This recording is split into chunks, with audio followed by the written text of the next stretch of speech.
Hello everyone, কেমন আছো তোমরা সবাই? আশা করি সবাই ভালো আছো, আমরাও খুব ভালো আছি। তো আজকে তোমাদের সাথে নতুন একটা ব্লগ নিয়ে চলে এসেছি। তো আমি ঠাম্মি মানে আমরা তিন মেয়েছি, তো আবার বেরিয়ে পড়েছি গুরুর নামে। বা যেখানেই যাই তিনজনই একসাথেই যাই, কারণ ত্রিধাকে রেখে দিয়ে ত্রিধার ঠাম্মিও যেতে পারে না আর আমিও যেতে পারি না। তো দেখো ত্রিধার ঠাম্মি তো যাবে আড়ংঘাটায়। তো এইদিকে আমি ত্রিধা স্টেশনে চলে এসেছি, কারণ ত্রিধার পিসি নিতে আসবে, মানে আমার মামা শ্বশুরের মেয়ে নিতে আসবে, নিতু। তো ওর জন্যই স্টেশনে ওয়েট করব। তো ও আসবে, তারপরে আমরা যাব ওদের বাড়ি।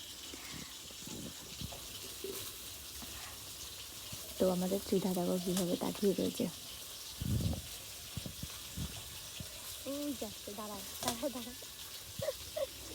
তো যেতে যেতে মা বলছিল চলো আমি টিকিটটা কেটে নিই, তারপরে ওই পাশে যেও। তো ওইদিকে ত্রিধা যেই গেছে, তো এইদিকে ওর পিসিও চলে এসেছে নিতে।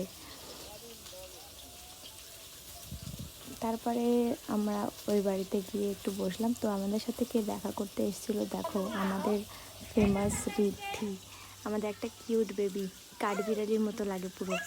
তো বনু, ওর বনুকে বলে কি বেবি বেবি বলে। বনু না, অবশ্য ভাগ্নি হবে, ভাইজি।